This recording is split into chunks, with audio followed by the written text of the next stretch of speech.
In this episode, we have Andreea with us.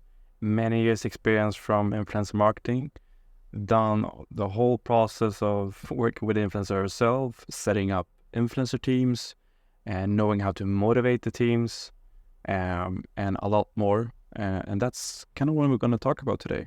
Let's get started. Yeah, I started working for a while. I worked exclusively on the US market because that's where the brands were and that's what we were targeting. Basically, I worked for a bunch of brands that were unable to ship outside of the US. So that was our main market. And then I slowly expanded and worked into like the main markets in Europe, kind of like UK, Germany, France, that kind of thing. Yeah. So I've never actually worked on the Romanian market. There is influencer marketing. There are campaigns, influencers. There is an industry happening, but I never got the chance to actually work here. I've been following you a lot on LinkedIn, so I've kind of read all of your posts, and Oh, so I know you know a lot about influence marketing, probably even more than me and many out there. And I'd love to hear more about what you mentioned, like automation, processes. I mean, also how to set up like an influencer team, because there's so many brands out there that want to get started. Sure, they can work with consultants or agency, but ideal work for many of these D2C brands is to set up their own structure eventually. But it's super hard to like, okay, who should I hire? Like, what would our organization structure look like? When it comes to automation, and like you talk about automation, I talk a lot about automations, but in the end, it's, relationships, it's a human on the other side, so you can't automate everything. So like, what's the ideal setup? So I'd love to hear, I'd love to talk more about that. But yeah, if we start with just like a startup or just a brand want to get started with influencer marketing in-house, like what should be the initial setup? Like what's crucial to even get started, would you say, in-house? yeah. Well, I would say before the setup, before any kind of execution, because that is a mistake I see a lot happening. A lot of brands kind of like dive in and say, okay, we've talked to a few people, we know how it works, we know we need a CRM and this and this and that, and they just dive in. I would say don't go into any execution without a long-term strategy. So what I say, if you can tell me what you want to happen with in your influencer marketing within the next 12 months, you're not ready to start influencer marketing.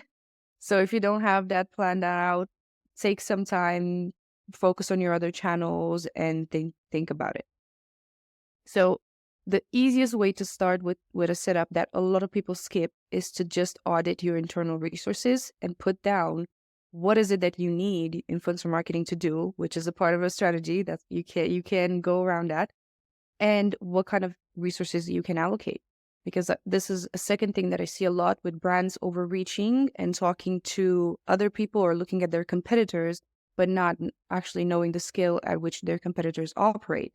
They just hear from this person or that person, oh yeah, sure, no, they're working with X agency or they're doing that or they're doing this and it works for them, but they don't have an inside view of how the company operates, and they don't have an inside view of how influencer marketing kind of works within their marketing overall.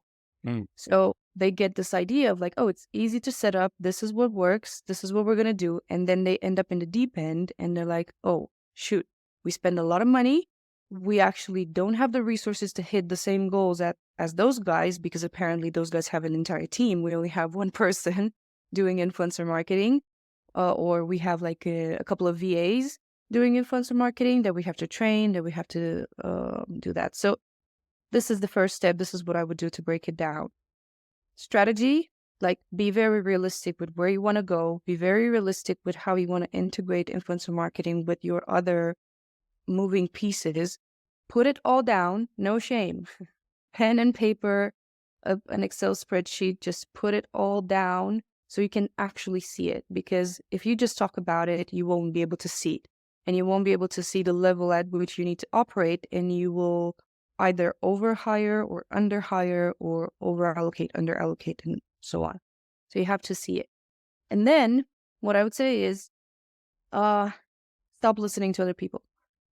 I know this is counterintuitive, but I meet a lot of young founders, a lot of young, very, very early stage startup founders that go and they talk to other founders and they're like, oh, these guys are doing this and these guys are doing this. And I always ask them, are you those guys? Is your product identical? Is your market identical? Is like everything identical? Even if it were, I would still advise you to not do exactly what they're doing. And there's a second layer to this is that in some earlier stage startups, you have like a small team. You have like maybe a social media manager, someone who's just doing the marketing and stuff like that. If you ask the founder what works, and if you ask the marketer what works, you will get completely different answers and completely different views, because one is the person that sees like the full bird view, and one is the person that actually deals with day-to-day technicalities. So if you want to ask someone about influencer marketing, don't ask like the head or the founders or the high level. Just go to the person that's doing it every single day and ask them, how are you doing it? How does it work? How, just give me like the nitty gritty. Because with the high view, it's easy to go either way, right? Mm.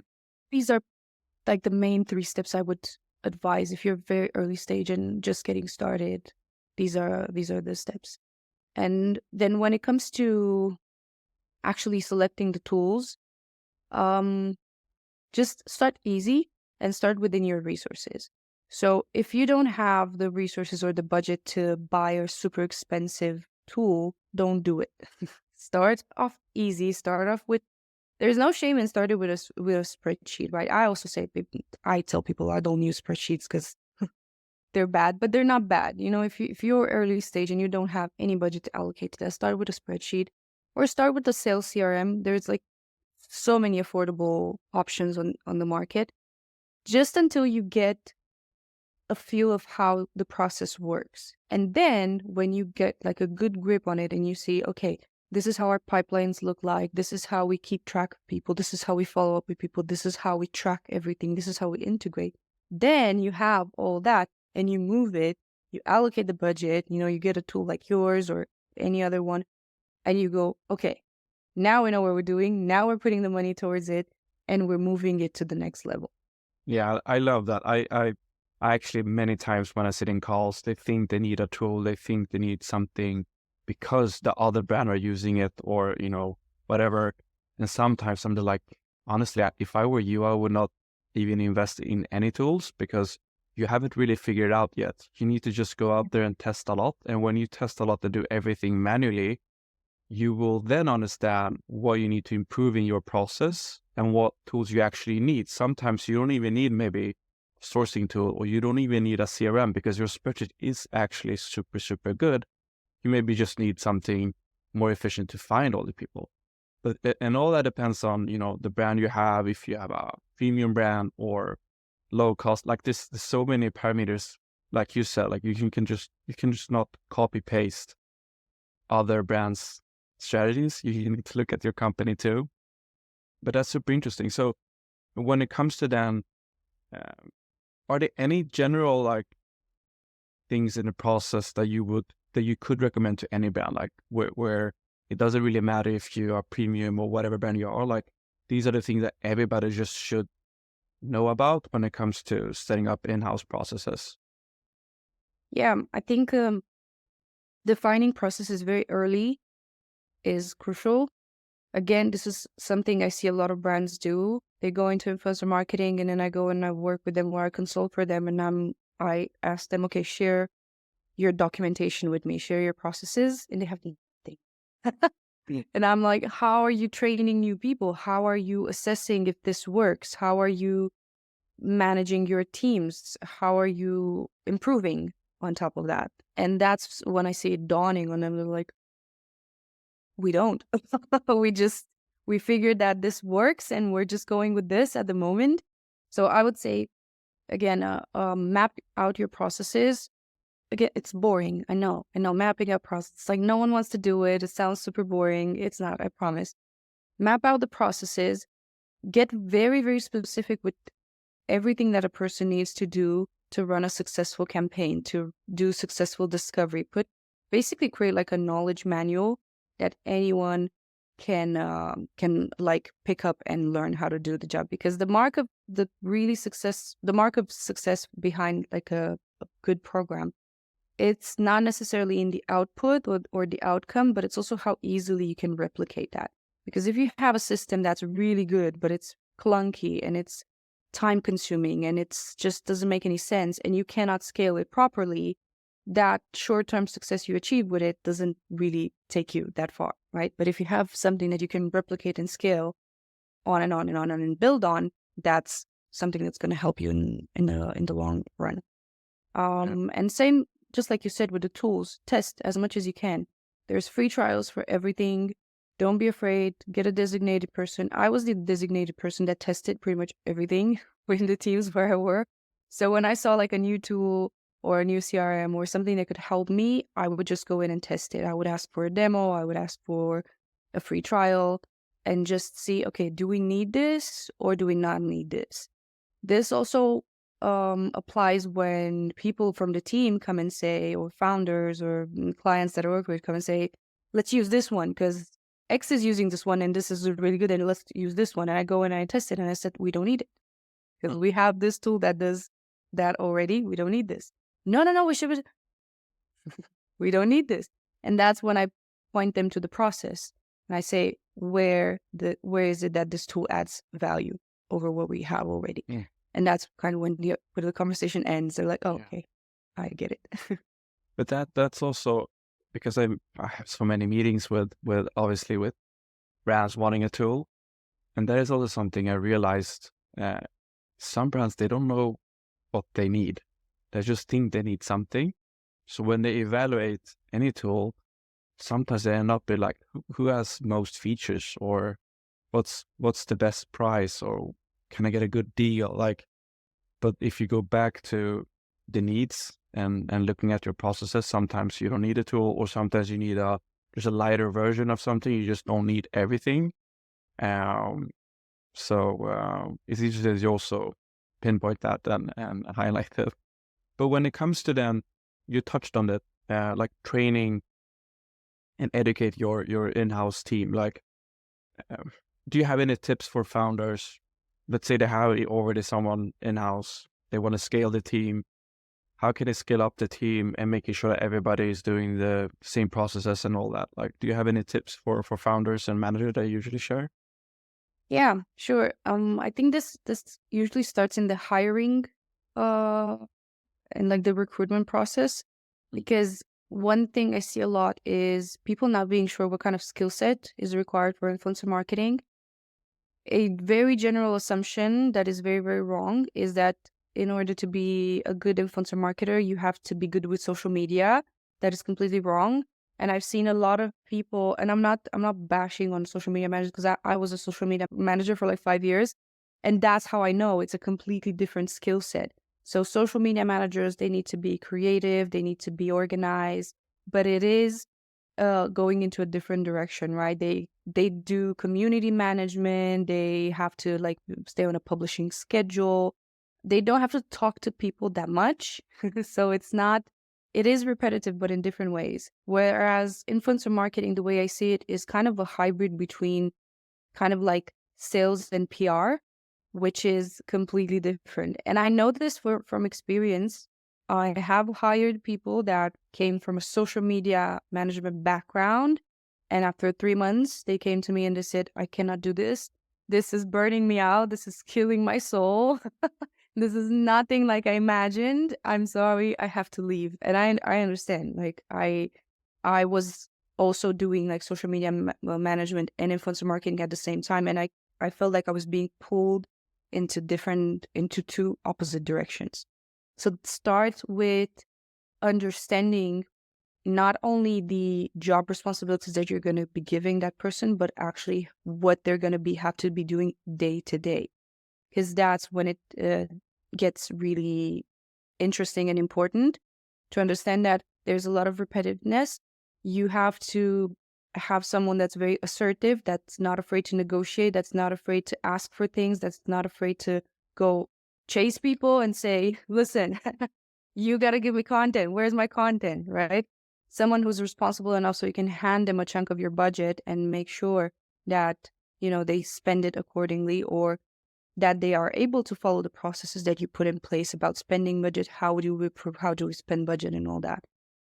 That's number one. And then number two, again, it all comes down to how well you know your internal resources and how well you allocate them.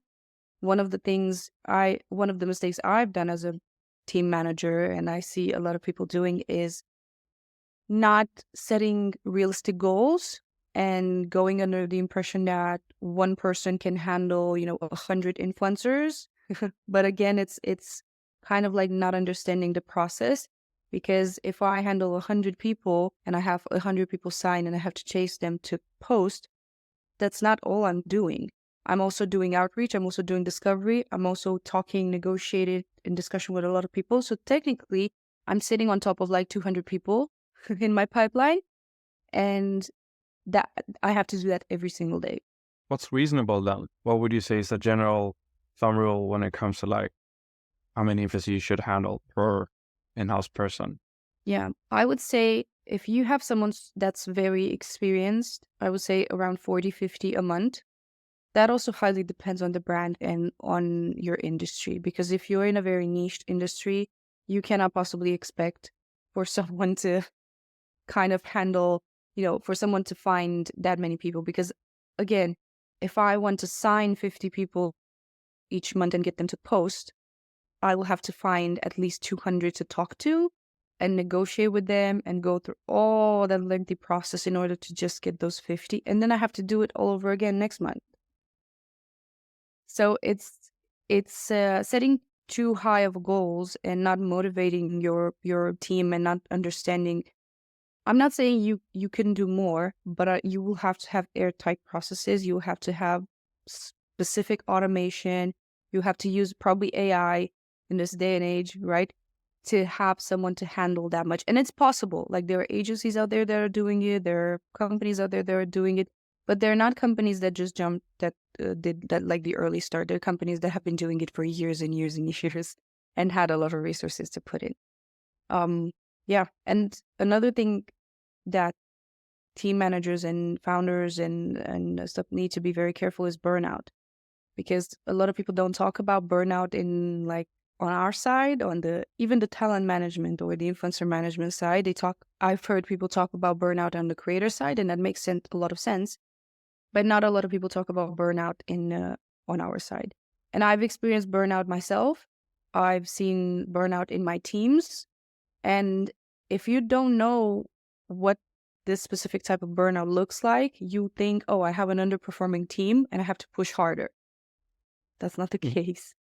Just have to reassess and understand, okay, are these goals realistic?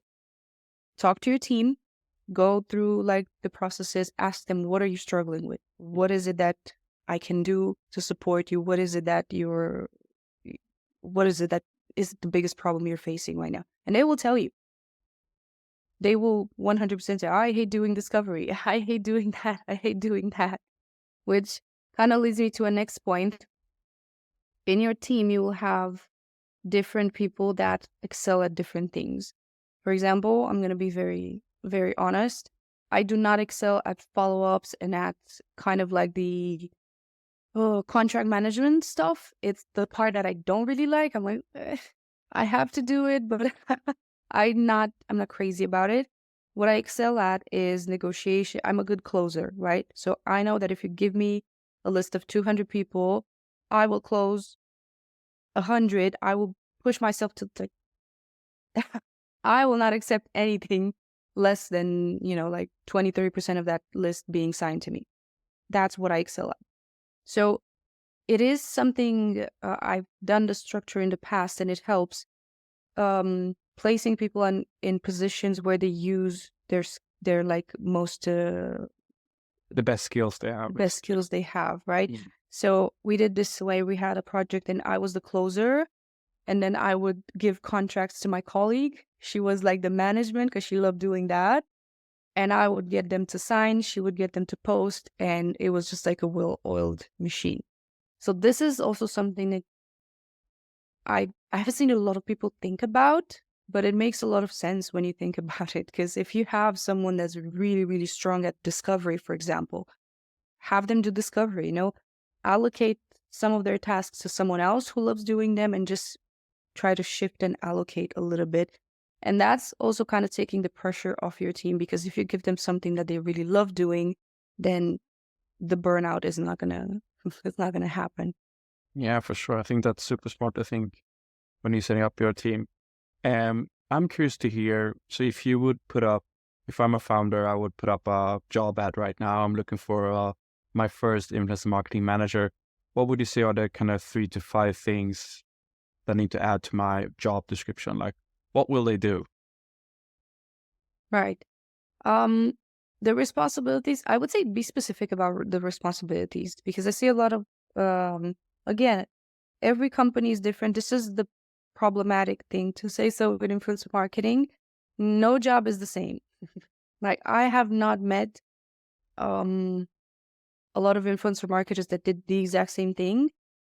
Usually the people that work with me come back to me because they like the way I work. And they're like, we're used to this, because when we go to work with some other people, they have like an entire different thing, and we don't like that.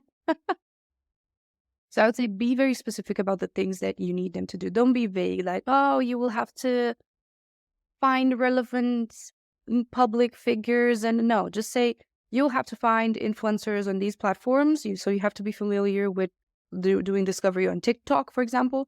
A lot of people don't know how to do discovery on TikTok. So if I'm looking at that, I'm like, I have no idea how to do that.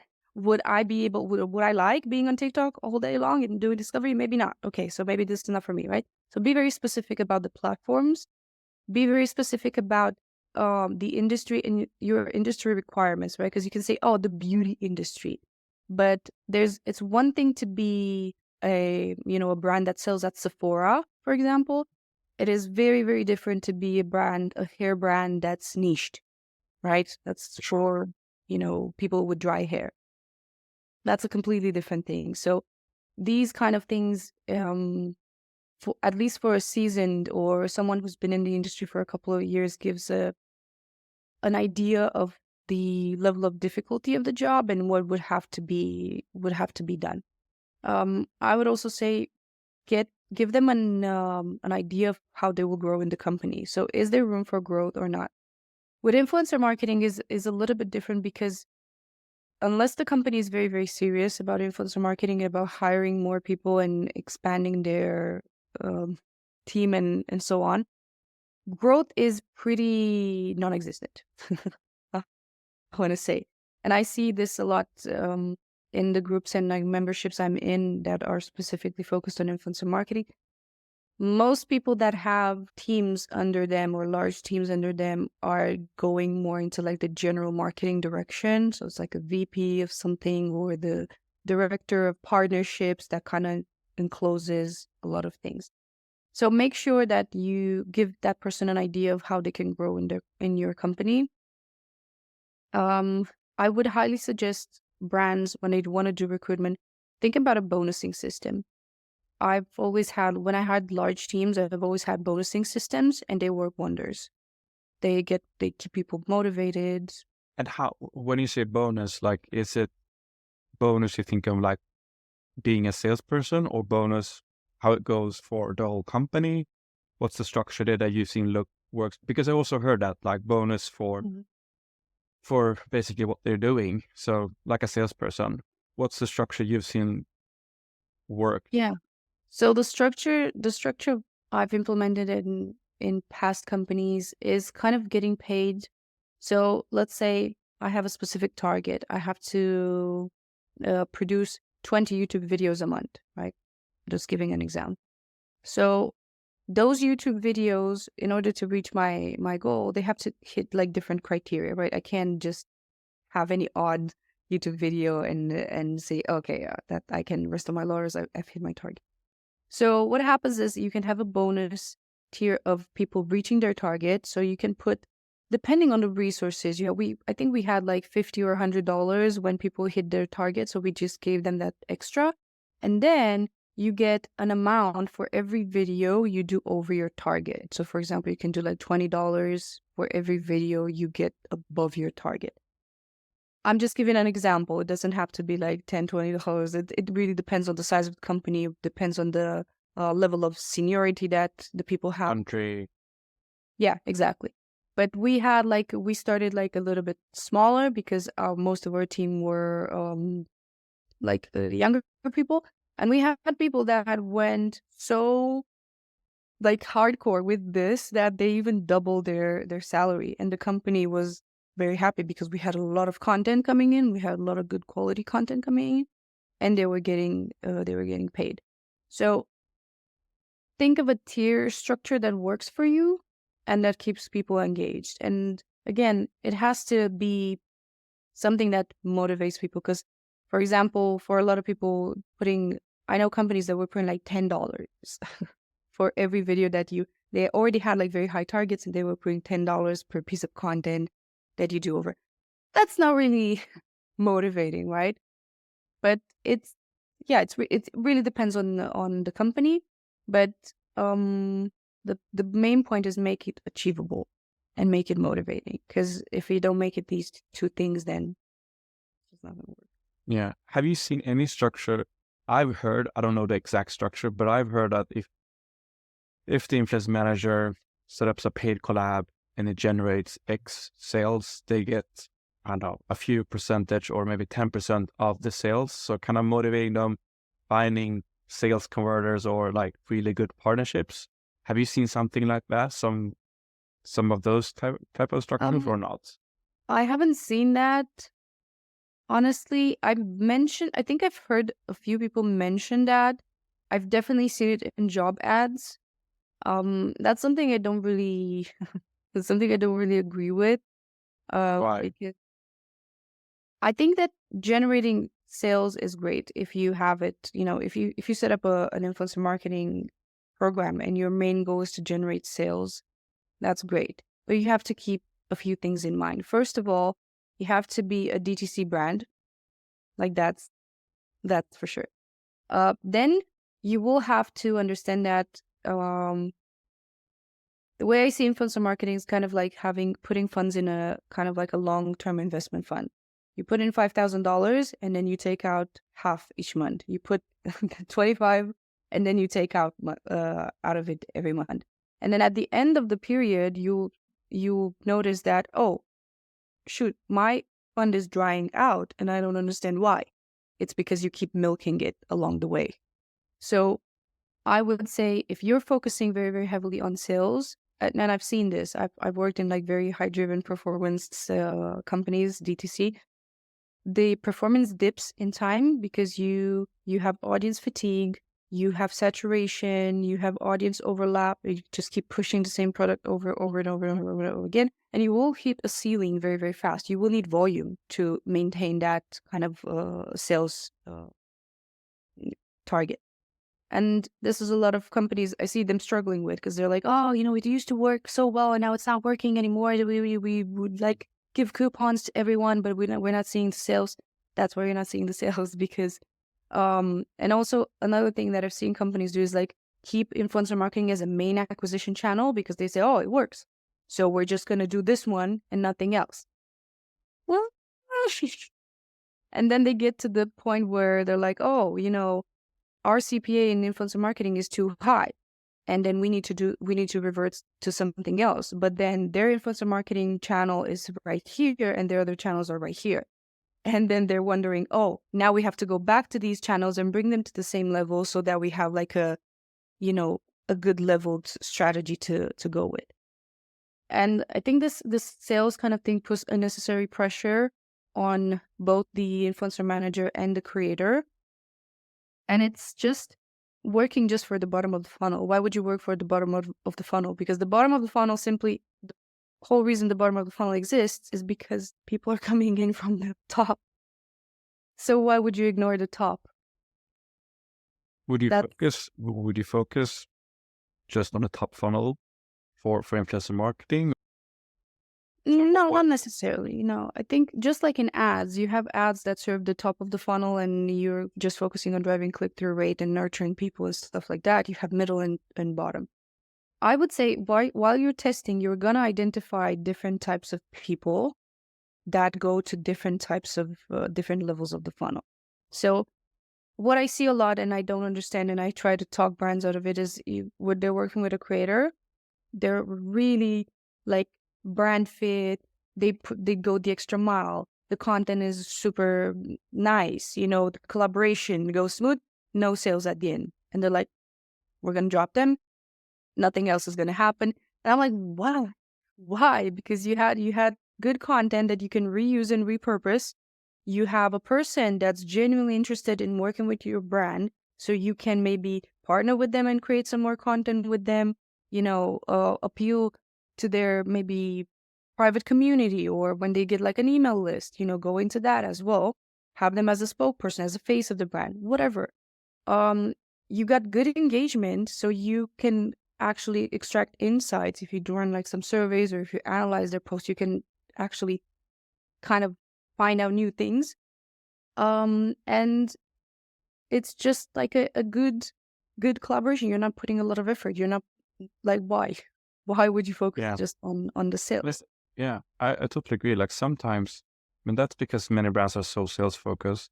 So I think they kind of learned that, also from, I guess, from performance and meta ads, like if something is not working and bringing sales, we need to cut it and do something else.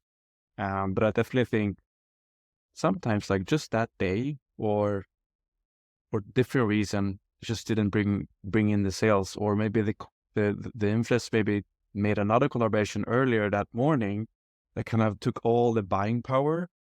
Or there could be so many circumstances. Sometimes it's actually, if everything else is great, like you said, the content, easy to communicate, they really love your product, it's actually worth doing even second, third, or fourth collaboration, because in the end, like, building trust takes time. You Yeah. cannot build trust in just 30 seconds. I mean, it worked maybe 5 years ago, but now it's a little bit different. So totally agree. Like, you need to give like a second, third chance if everything is great. If they are super bad in many ways, obviously, better to cut it. But if everything is great except one or two things, it's still worth, investing more in them. Yeah, Um, and there's also the other side that brands don't really consider. Maybe it's not them, maybe it's you. mm, So if an influencer did a great job at highlighting, showcasing your product and stuff, and I've seen this happen so many times. People who drove, I remember working with this creator, and I was like, it was baffling to me because she didn't have like a huge amount of views in her stories. Every single story she posted, every single story series she posted, 1,500 people straight to the website. I was like, how is this possible? What the hell? No sales. People were clicking around, they were looking, they came every single time she put no sales. And I got to think, I was like, okay, so maybe we're the problem. Because why are all these people, why are 1,500 people coming at a time on a website or on a landing page or looking at an offer and then not buying, right? There must be something wrong there. Why? Because there isn't a high bounce rate. They're spending a lot of time clicking around. We have Hotjar recordings that show them like looking at different things and clicking around like crazy. So these are obviously not bots. These are obviously high intent people, but we don't know. So we either are not able to convert them with what we have at the moment. The offer is not good enough, page is not good enough, or they are converting down the line, but we're capturing them in organic and direct, so we can't directly attribute them to that person. So I would say at least there are brands that are not willing to compromise on the whole sales thing. They're like, no, we want sales, nothing else. I would say at least compromise on traffic, at least compromise on bringing traffic and capturing traffic. Because if you don't want to compromise on at least bringing traffic and capturing it in, then I'm going to be very honest. It means you don't have the confidence to capture and nurture those people. And that's on you. That's not on the influencer. It's very yeah, simple. that's true. That's true. One final like topic I would love to touch on, just because you mentioned what you are so great at in the whole process, is closing the deals. I think that would be super interesting for brands to hear. Like, what should you think about when you want to close a deal? I can imagine like it's about getting them on board, getting them the right price, right package, get X amount stores, like, and it's all about negotiating. Tell me a little bit more about that. Um, Yeah, I think people a lot of time overcomplicate negotiation. They're like, oh, you need to buy this, read this book, and use these techniques, and use this. What I say is go with your gut. Like really, really, just like in a conversation, just like we're talking, right? If your demeanor changes, I'm gonna notice it, right? Because I'm paying attention to the conversation. That's pretty much it. So go with like gut and common sense. And for example, I see a lot of people complaining about like the high rates. Oh, we're getting hit like so many high rates. We're not able to fit any of that in our budget, and people won't budge on those rates. Like they won't move. And I'm like, oh, I'm not sure that's accurate because I've negotiated people down from 5 figures to 4 figures. So I think it's also a matter of simply asking. So first, make an offer. This is what I say to all my all my team members.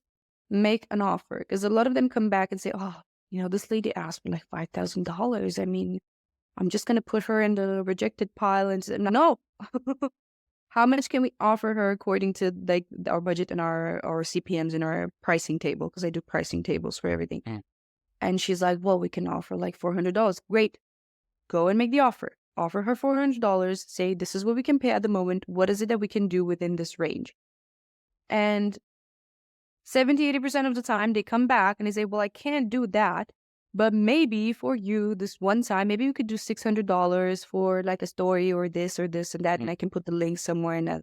And I'm like, "See, you got something. We didn't get like maybe the initial package, we didn't get the YouTube video or this, but we got an in with this person, and we know for a fact that they're open to negotiating." I would say another thing is do the pricing tables. I see so many people not doing the pricing table. Just do the pricing tables. What's a pricing table? So a pricing table is where you calculate CPMs. I know a lot of people don't agree with the CPM model for influencer marketing. It's not ideal. It's not perfect. It's not the best, but it is a baseline. And I'm all about baselines. I'm all about anchoring whenever I can. So whenever you have like a specific number of views, you just create kind of like a funnel. That's how I call it. So let's say I want to get 500,000 views from YouTube.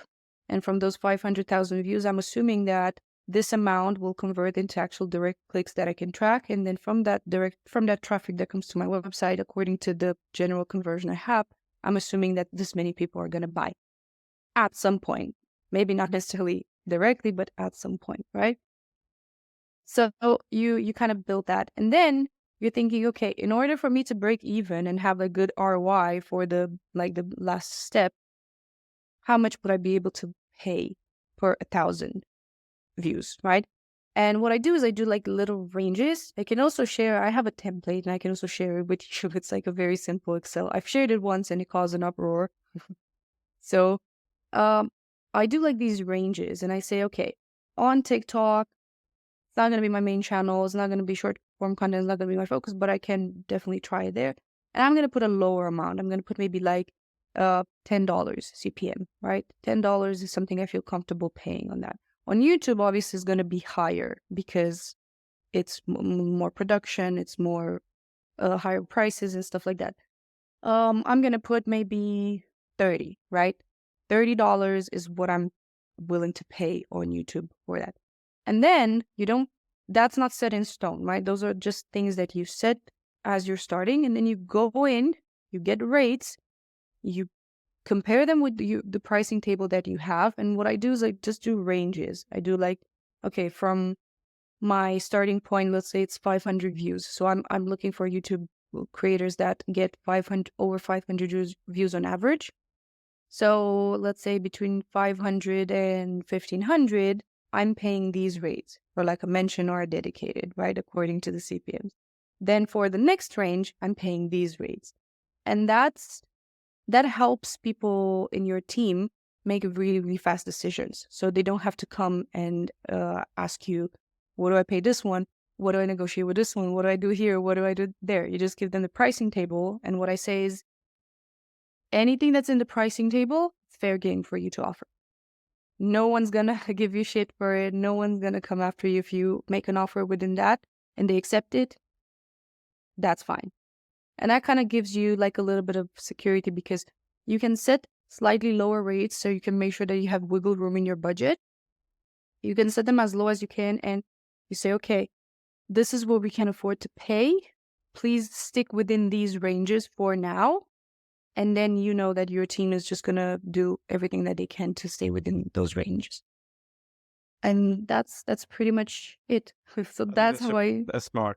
Like if we, reconnect around like processes, automation, that's key. Having just a pricing table, I think it's great for the team to be more efficient, can also be comfortable taking their own decision and just running for it without pausing. Yeah, it's just super. I think that's great. I think I think we talk a lot about a lot more. I feel like we could even, record a new episode later, maybe only talk about like TikTok or like the processes of sourcing. I know you have a lot of hacks on sourcing TikTok, and other things. So I think I want to save that for later. I think this call has been, great. I've learned a lot too. I'm like, wow, pricing table. CPM is great. I've heard a lot about that. That's also something I recommend. But even having a pricing table is great for the team. But also understanding if you want to hire and scale up your team, like what you think about. Like I think we covered that really great. So yeah, it was nice talking to you. Awesome, awesome there is conversation. yeah, there's also a next level to the pricing table, and that's the CPM calculator. Well, we're gonna cover that maybe later on. Yeah, That's even like even better. But yeah, this is something I definitely recommend because as a team manager or founder, that's what your mental health is going to depend on. Because I just want you to imagine like 6 people coming to you every single day with every single small decision they have to make in negotiating with nightmare. an influencer. but But I think that would be fun to when we release this episode. I'd love to maybe, yeah, for sure, sharing some kind of pricing table or something, some kind of resources together. I think that would be fun. Yeah, I'll share the template that I have. It's a simple template that anyone can use. I've shared it on my LinkedIn before, but I'll share it Nice. so you can share it with the episode. Awesome, awesome, cool. It was Thank super you. fun. It was great.